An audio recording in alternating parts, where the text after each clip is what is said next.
Hello, beautiful souls. Welcome to another episode of Heart and Hustle, Visionary Healers, Movers, and Shakers. I am your host, Paulette Rees-Denis, and I am so excited to bring you yet another exciting deep dive interview of people who are creating change in the world, helping the world become a better place, and also living the life of their dreams, manifesting all that they want to be, all that they are, and bringing their soul purpose to the world. So I'm so glad you're here with us today. I'd love to know what you think. Share your comments. Please subscribe. Stay with me and follow along with all these beautiful interviews with all these amazing magic makers. Again, Heart and Hustle, Visionary Healers, Movers, and Shakers. And I hope to hear from you soon. Hello, my friends. Welcome to another episode of Heart and Hustle, Visionary Healers, Movers, and Shakers. And I am your host, Paulette Rees-Denis, your magic maker, your movement motivator, your passion instigator, and your interview host for this series of Heart and Hustle. So excited to bring you a gentleman from South Carolina. Myrtle Beach, right? South Carolina. South Carolina. Mike Oglesbee is with us today, and we're on very similar paths. So I'm really excited to have a chat with you, Mike. Welcome to my podcast. Thank you so much for having me. It's a pleasure to be here. I'm really excited to talk with you, to share with you, and to, just really speak with a like-minded person. It's like a breath of fresh air. Love it. Love it. And have a good time while we're doing it.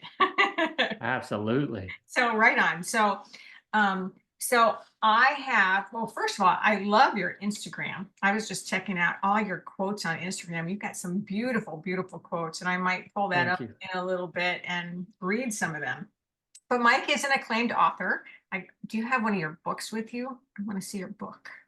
I have the book that I released in 2020, Fight Back in the Cycles of Anxiety and Depression. I'm currently working on a project called Cracking the Rich Code. It's a series that's endorsed by Tony Robbins, which is really cool. The foreword by Brian Tracy.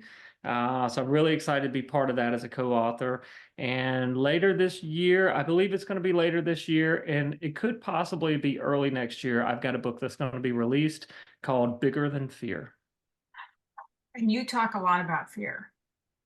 Yes, those quotes that you mentioned that I have on Instagram, which I have on, several channels, those are all coming from my book, Bigger Than Fear.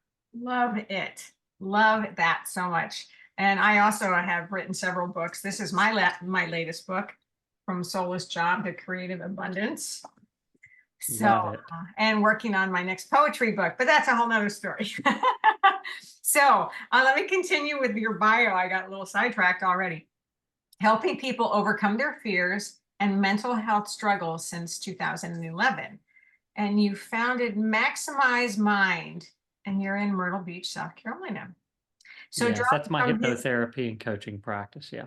Cool. Awesome.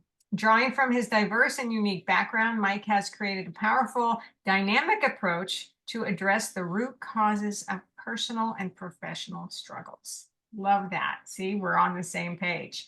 Mike believes that knowledge is power and that we can empower ourselves to make positive life changes by understanding ourselves better. As a coach, mentor, and advisor, Mike devotes most of his time to helping people step into their power and reach their full potential. Amen. Yes.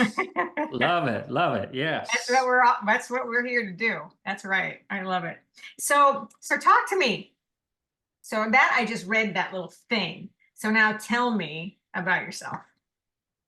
Well, I love helping people. I absolutely love helping people. It's my passion. Some people go to work. I don't go to work. I go to play. And this really is my passion. What I'm best at is helping people. And I think a lot of it's come from, how much I've needed help in my life. I've struggled with mental health issues my entire life. I mean, I can look at pictures from when I was a child, 6, 7 years old, and you could see something was wrong. depression, and developing into anxieties and OCDs, and I mean, just a lot of rebellion. My needs weren't met. I wasn't heard. I was suppressed. I was taught to go in this experiential avoidance, shut down my emotions. And I remember growing up, the whole theme of my life really was to fit in, to be accepted, because I never felt accepted.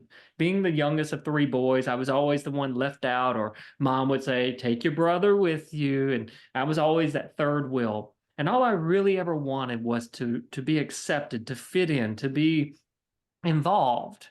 And so I found myself, my voice was suppressed because, being the baby, what I said was stupid, and there was a lot of embarrassment and humiliation. And so along with that comes a lot of overcompensation. And so as I grew through life, one of the biggest themes was to try to be accepted. And that's a form of conformity. And so I was always trying to do the right thing. And I remember always, I guess, evaluating things of, oh, this is cool or this is not cool. And it was based on the idea of what would be accepted based on where I came from, which really deprived me of a lot of things. And so that was what I sought. And along with that came a lot of anxiety, a lot of depression. Suicidal ideation started kicking in around 11, 12 years old. And it was just pain and suffering. Going through school, that didn't work out well. I didn't do well with school. Even though I wanted to be part of things, I just wasn't good being part of them. And so I ended up getting kicked out of school 4 different times, starting in the 7th grade. Never made it past the 10th grade. You Got involved rebellious with thing, you. drugs. I was a fighter. I fought everything and anything. And look, I think the path of rebellion is a wonderful path if it's utilized. Right? Because we're just talking about going against the grain. We're talking about not conforming. Right. Well, we're talking about being true to ourselves. Authentic, right? And it's really about being unapologetically authentic. And I think most people want to be authentic, but there's a lot of fear involved with that because it's one of the hardest paths, if not the hardest path you'll ever walk in your life. And there's a lot of things that you have to learn how to do along that path. First and foremost, you have to learn how to become comfortable being uncomfortable, being the bad guy. I always say, when you can become comfortable being the bad guy, you're going to gain so much of your personal power because you're not the bad guy, but you're going to be made to be the bad guy in somebody's story because now you're showing them what they're not doing. And what everybody wants is to be completely themselves. But most people are unwilling to do that. Right. And so you got to get used to going through that. That's what I'm always saying is fly your freak flag. Come on. Absolutely.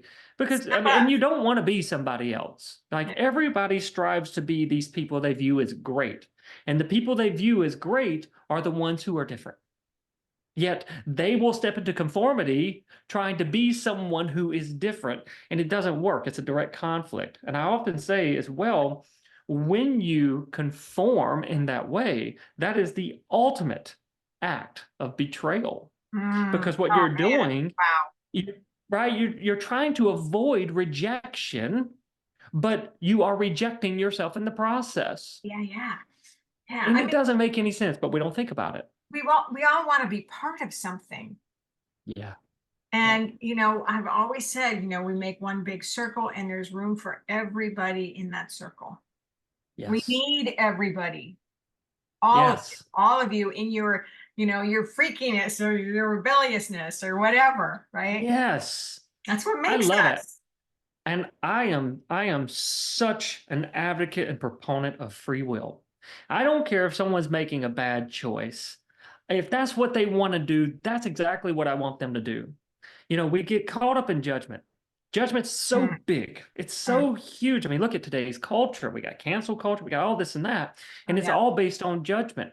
But I cannot figure out one person. I've never heard of or seen one person who has the authority or the I guess the true intellect and understanding to make or cast a judgment.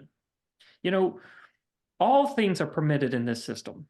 All things, and it doesn't matter what it is. I mean, you can go to the extreme. You can look at serial killers, right? It's not something I condone. It's not something I think is right or good, but it's in the system. Therefore, it's allowed in the system. Mm, Everything is permitted. We all get to choose our own path. yes. Now, I'm a proponent of don't cause harm to someone else. And if you do, right that wrong because we're going to do something. We're going to hurt people. That's just part of life. Part of life is hurting yourself, hurting other people. But if we can mitigate that process, that's what we want to strive to do. But we want to give people the opportunity to be who they are, right? If we all want to be authentic, then that means we have to be tolerant and acceptant Well, of and other to think people. about this, here's a thought. If if everyone is allowed, whatever, seen as being their true self, they don't need to cause harm to anybody else. Absolutely. And so that's why it always starts with the self, right? I mean, if we could individually focus on ourselves and becoming the best version of ourselves, most everything that we struggle with in this world would disappear. Absolutely. And most Ah, people, they look at the world and they say, oh, there's so much evil in the world. There is no evil in the world. Imagine taking humanity off of the face of the earth.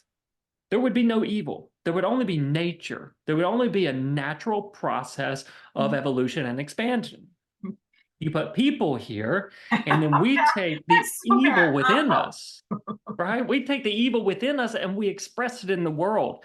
But really, that's a reflection of the pain and the suffering that we're in. Absolutely. Absolutely.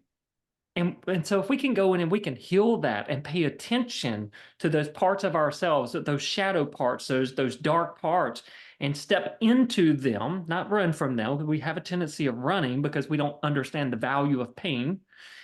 And if we will Oh, wait a sit minute. Hold in on. that, Wait a minute. The oh, value of the pain. value of pain. People, did you hear Yes, that?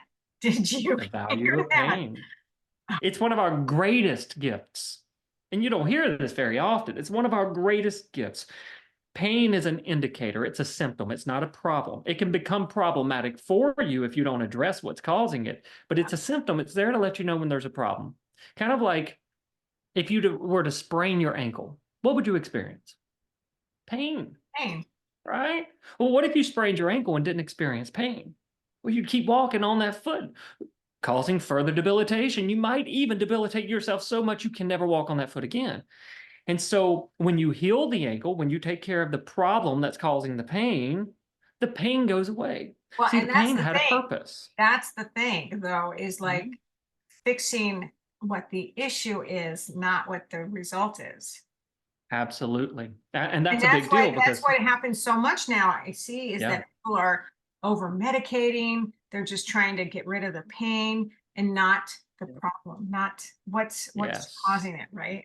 To get down to And most things that we take medication for don't address the problem. They only right, address symptoms. right, And yeah. if you address the symptoms and you get rid of the symptoms without addressing the problems, guess what? The symptoms are going to come back. Maybe not in the same way, maybe in a very different way, maybe in a worse way. But it's kind of like, think about it as life is trying to get your attention to let you know there's a problem. I truly believe that life has one mission and one mission only, and that is to help us get whatever it is that we most truly desire. And I Absolutely. don't mean our surface desires. Ooh, I want that car. I'm talking about the desires of the heart, your true self. Yeah. We are here to It- live. We are here to yes, experience and yes. live in awe. I mean, I want to be Yeah. awed every day. Yes, and there's a way to do that. You can literally live that way. I often say, and I was thinking about this the other day, most people when they think of dreaming, they think of that subconscious process that happens while they're asleep at night. I wake up and I live in my dreams. And there's a way to do that. You can literally live in your dreams.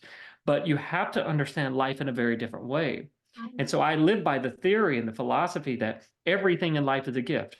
every single thing, and especially the bad things, what we call the bad, the wrong, the painful, the suffering, those are all gifts.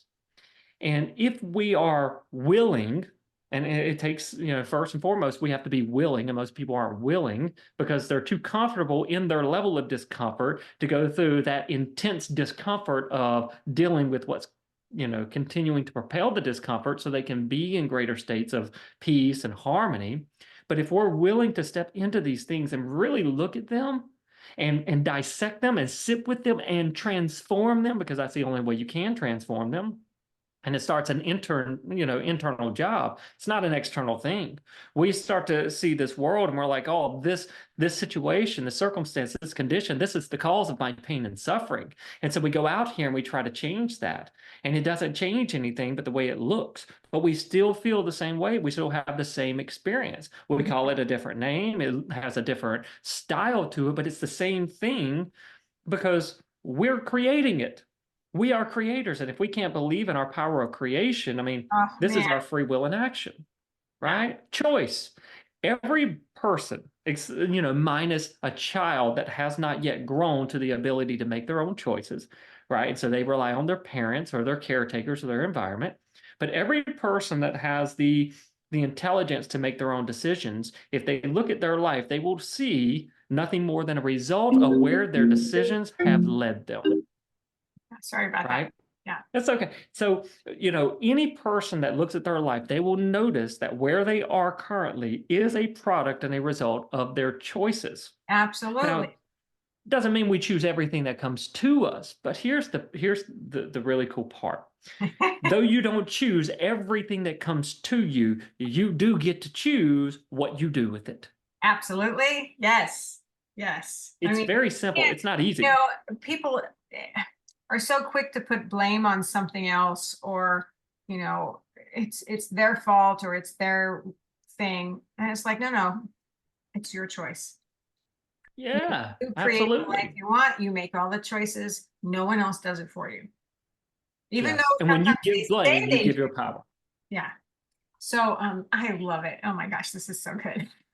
Yeah. All right, I mean, so look, we can be a victim of something, right? We can be a yes, victim of a crime, but a victim mentality means that we're not choosing the response that we give. right, And so we give our power away. And when you do that, you give the greatest gift, your ability to create, you give it away. And that's what most people, and we're taught to do this. We're literally taught to do this. But those of us who have said, you know what, this isn't good enough, and I want to tap into my power, those of us who have done that, we live a very, very different life. yes, and I can attest to that. I'm sure you can too. Oh, yes. We've all had probably reasons or things that have happened to us that we could fall into victimhood, right? Sure. And we all do from time to time, but and you got to pull make the yourself choice. out. Exactly. You make the choice to not live that way and not blame others, and you make the life you want. Yes. That's it. I mean, that's Yes. all it comes down to, is you make the life you want. Yeah. And what stops us, what I find a lot of the times is, people look at change and they say, oh, change is hard. No, change isn't hard at all. I love Change is not hard at all. You change your clothes every single day. You change what you're doing every single day without a second thought about it. There's no difficulty in that. It's not that. The problem that we have is that we are unwilling to let go of the things that hold us in the space that we're in so that we can move to a new space. We've become dependent on the things that we've created. So we've become slaves to our own creation. That doesn't make sense. Right. Right? That's like a king becoming a slave to his people. It doesn't make sense. It's our job to make sure that, look, when you come into this world, you have nothing. When you leave this world, you leave with nothing. You're not here to take things with you. You're not here to have things. You're here to experience the having of that. That's a temporary state. It doesn't matter who you are. It's temporary. And so we don't want to become dependent and allow things, especially physical things, to determine our livelihood and our quality of life. We must be willing to let go, because when you let go, you don't lose. You open the space for more. Exactly. You I open mean, that's beautiful. To receive, open up to receive, and to experience the experience. Yes. Experience We the experience. That was profound. Yes, experience the experience. And that's all it is. It's an experience. Yeah. You don't own nothing. You don't have anything. You're just in possession of it for a short period of time. Somebody else will have your car. Somebody had it before you, the house, everything. So what's interesting? So I moved to Southern California, to Palm Springs, almost 5 years ago now. I can't believe it's been that long. But I had a couple houses in Portland, and I had rooms full of artwork, and I had rooms full of books, and I mean, stuff. You accumulate stuff, and it's beautiful, and it was gorgeous, and it made me happy, and all those things. But when I moved, it was like gone, Yeah. just gone. I want nothing. Hmm. I want a clean slate. I want to experience what I love now. Yes. And you're going to evolve, you're going to change, holding on to the past. That is literally, I mean, look, if you live in the past, you're going to be depressed. That's where it comes from, staying in the past. But you miss out on your present. I mean, the past doesn't really exist, does it? Right? It's just an idea you Right, carry but around in people you. cling to that. They just cling. Yeah. They cling to the materialism, the consumerism, the memories, even. And there's lots of memories. I mean, people were shocked. I said I threw out all my photo albums. I threw out all my old journals, and they're like, I'm like, no, I'm going forward. Right? Yes. Yes, you can only go forward if you Yeah. let go of the past. And you have And memories. You have those things. They sure, make yeah. who you are today, right? Yeah, absolutely. And So, who I'm becoming isn't dependent on me carrying that stuff in the past. In fact, it's quite the opposite. If I want to become who I know that I'm meant to become, and I'm meant to become who I've decided to become, and if I want that to happen, I have to allow myself to move forward, which means I have to release the mhm. past. Yes, thank you. Bam, you guys hear that? Bam, Letting go whip is out. the expansion. But what happens is we're so disconnected because, again, we're taught this. I call it a fear-based philosophy. We're taught that we don't have any power. And so what we do is we rely on things outside of ourselves to give us a sense of our own power. But for example, those photo albums, those books, those things, they didn't have any meaning, not on their own. You gave them the meaning that they had. So it's almost like you had that power that you gave to these physical things as a source or an anchor for you to go and tap into your own power. But now you perceive that your power is outside of yourself. So you've become so comfortable with the physical things that are disconnected from you, which is a representation of how disconnected from your power you had become. And we've all experienced this. Isn't it silly? But we don't think about this Yeah. stuff. And I often say we're not taught how to think. We're taught what to think. Do this, don't do that. You go Uh-huh. through school, you're conditioned, Oh, right? you should have this, you should have that. Right. But it's all made up. It's everything is Yeah, made up. who wrote And that this is book? wonderful. Who wrote It's that book? wonderful. I often say we live in a world of imagination expressed. And how beautiful is that? That is beautiful. Anything made by humankind, everything was birthed in the imagination of people. Yeah. We created it all. We made it all up, all the institutions, all of the degrees, all the papers hanging on the wall, all the books, all this and that. We made it up in our imagination. And now that's the power. That's our ability to create. That's We our all have creativity. it. Exactly. Why rely on somebody else's imagination when we can tap into our own Right. Right. And and so, build our own world? we were, before we started recording, we were talking a little bit about music. And yesterday I saw an old recording. Do you know who Elvis Costello is? Yes, yes, I Okay, do. he's one of my heroes. He's an amazingly prolific writer and musician. And I saw an old recording, like from 1999. But one of his songs is Every Day I Write the Book. Oh, I like that. Every day I write my book. Every day, every moment. We're right, and Exactly. that's what our lives are. They're stories. Yeah. Your life, when you think of We your life, write you're it. thinking of a story.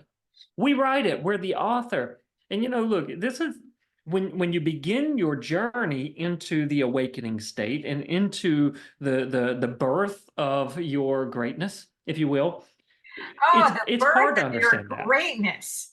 Did you guys Yes, hear that? that's where that choice, that's when you know, That's so like good. that's what changed the whole game for me, right? Is when I learned that I had a choice. But that's really difficult because it took me years. I was filling my head with Les Brown and this person and that person, anybody that had a good message, something that lifted me up and made me feel good and helped me to, I guess, connect with my power. And it took me Yeah. many years. And you always hear these people that have made it. They're always like, keep going. The moment most people give up is right before the breakthrough, like a seed about to break through the ground, right? And it's like, when is my breakthrough going to happen? I've been doing this for years. This isn't real. This isn't true. This doesn't happen for people like me. Yeah, you say it, and it's easy for you, but you don't understand me. But if you keep going, And there's that old story, it right? happens. That's the old story. Absolutely. That's that narrative. And it took me years. And it didn't take me years to grow and to become different. It took me years to let go of the story that prevented me from becoming different. Yeah. It All was that, so deeply ingrained in all me. that self-sabotage. Yes, that was Man. my identity. I was the guy who, I was very popular, but it was for all the wrong reasons. I was popular because everybody knew the guy sitting at the principal's office, right? And and and so this was drilled in my head that I wasn't any good, that nobody liked me, anything that I said was stupid. I almost went and got a doctorate just so people would respect me. Well, that's nuts. That's absolutely nuts. But when I started respecting myself, people started respecting me. It all starts with the self. You got to start treating Yeah. yourself good. You got to love yourself because here's the hard truth of it. When you're beating yourself up, when you're putting yourself down, when you're criticizing yourself, when you're being really hard on yourself because you think that that's what's going to help push you ahead, that is self-abuse. That makes you both an abusive person and an abused person. And guess what? How far do you think you're going to get with that model of thinking? You've got to treat yourself as someone who deserves, as someone who's worthy, as someone who truly can and is capable of having what they want. And when you do that, you Yeah. will see it. Yeah. And that's so much, I work predominantly with creative women, and it's helping them step into their divinity, Yes. honoring themselves. Women, And that could be, that's men and I women both, but to absolutely. step into that place of we are sacred. Yes.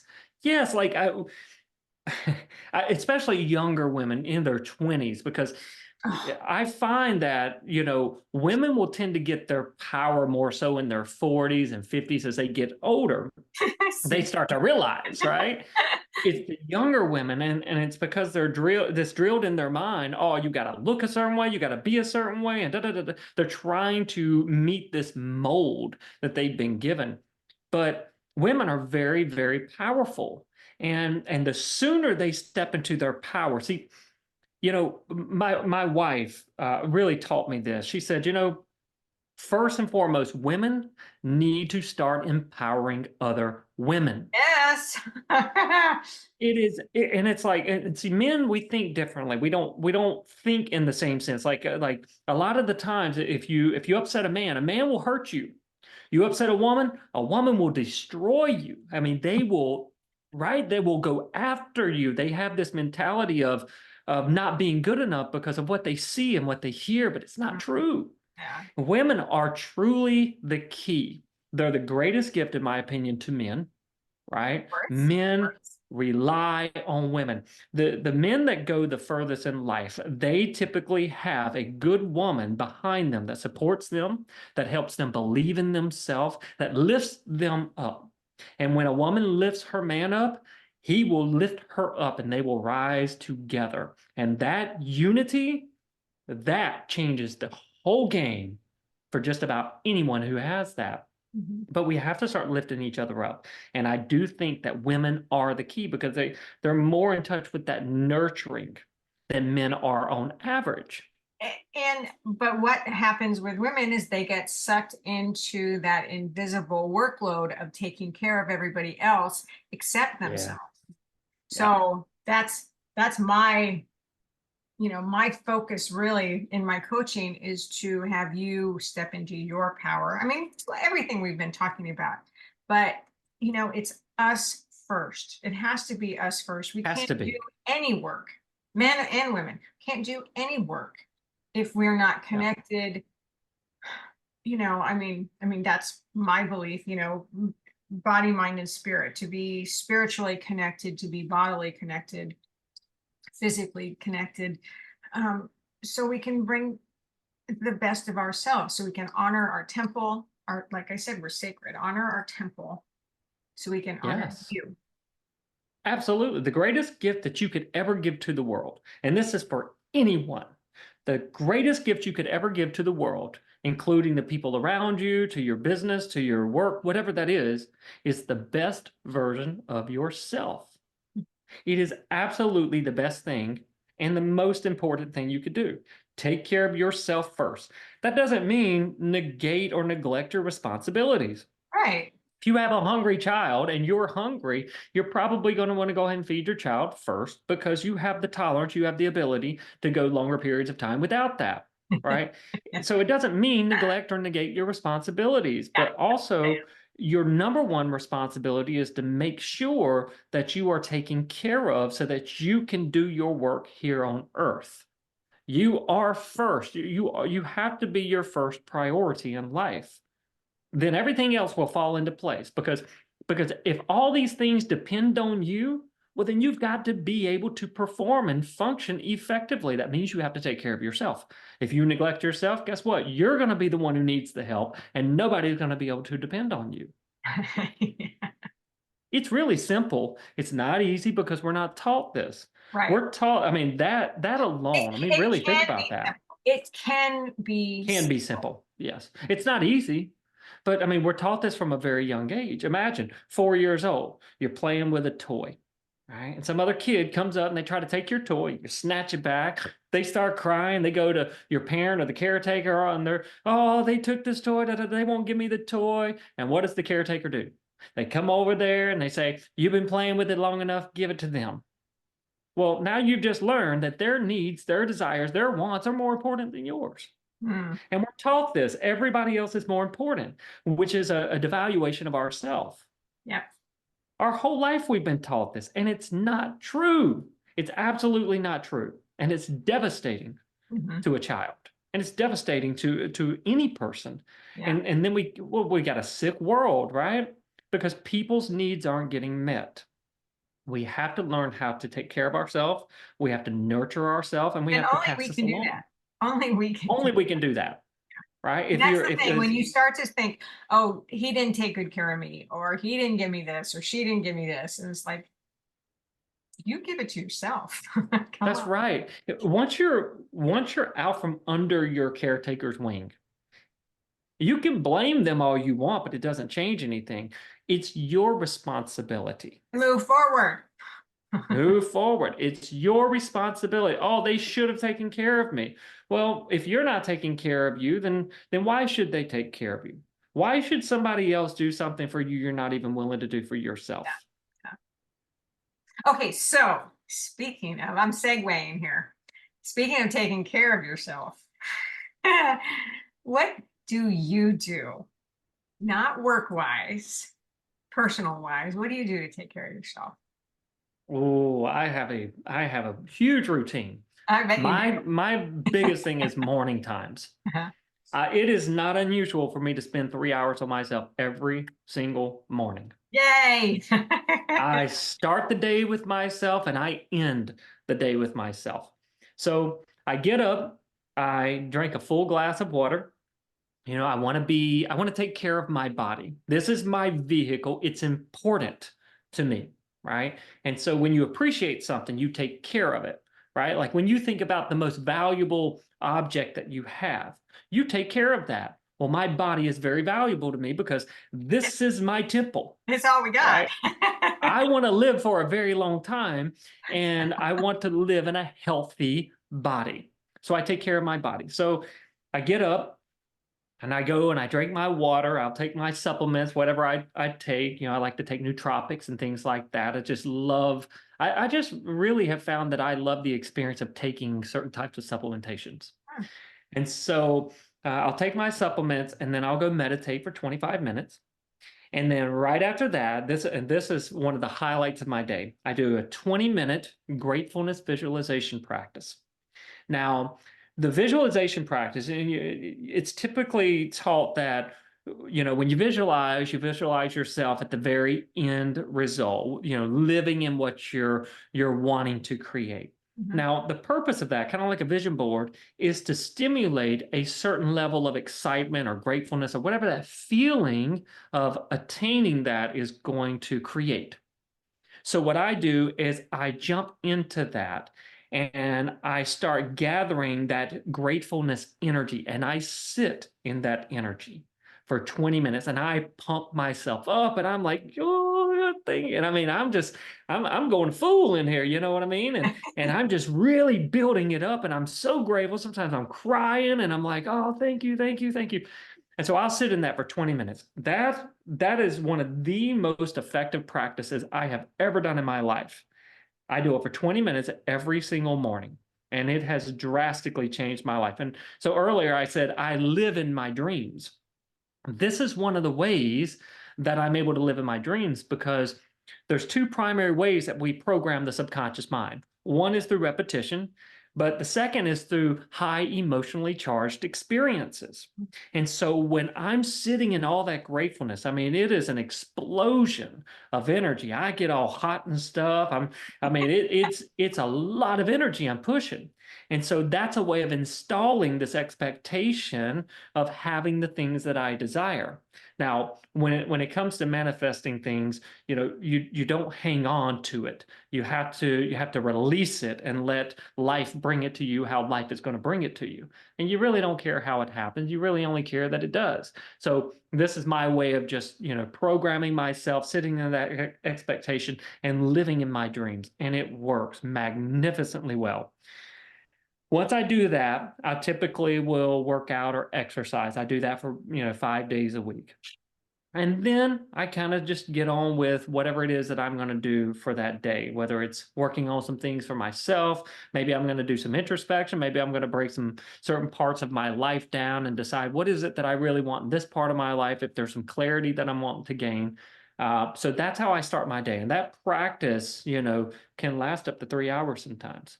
So that's how I start my day. In Love the it. evening time, I lay in bed, I do breathing practices, different things to help my body release any kind of stress. I'll do some vagus nerve stimulation, in the evening time as well. I'm a tech geek, so I have a device called Pulsetto.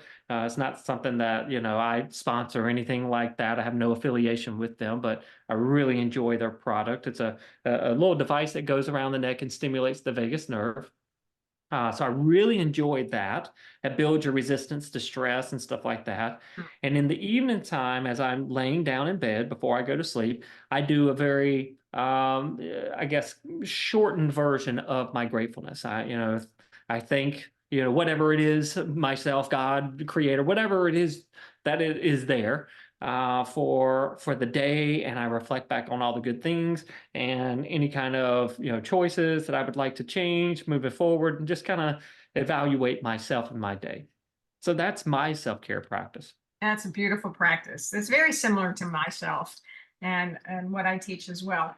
Because it's all about that connection and all about acknowledging ourselves, right? And taking care of ourselves and seeing Yeah. what's possible, right? Yes. To be a And I possibilitarian. believe in the possible. Yeah.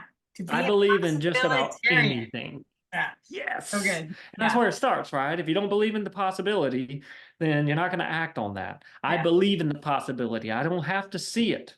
I know that creation comes from the imagination, and I can tap into that. That's my free will. I can do anything with that I choose. Nobody can regulate that. Nobody can tell me it's right or it's wrong or I should or I shouldn't. Nobody can touch that. And I don't ever let anybody intrude or impede on that part of my process. I go in there, that is my domain, and I do what I want.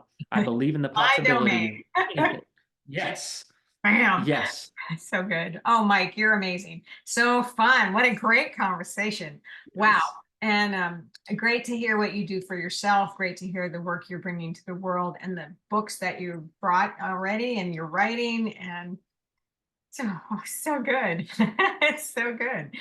So Life is good, isn't it? it is good and it's exciting and full of adventure and curiosity and growth and expansion. And I was thinking about that the other day is like, there is never an end to the possibilities, to the learning, to the expansion. There's Isn't so that much. beautiful? Isn't it beautiful? I know. Yes. It's so divine. So I thank you so much for being here and Oh, spending time with me and spending time with our Heart and Hustle listeners. You guys, I will of course post all of his contact information. So if you want to talk to Mike, he will be there for you. And I'm always here for you, you know that. So until we meet again, Heart and Hustle, Visionary Healers, Movers and Shakers. I am Paulette Rees-Denis, today with Mike Oglesbee, and I thank you for taking time to spend with us as well. So until we meet again.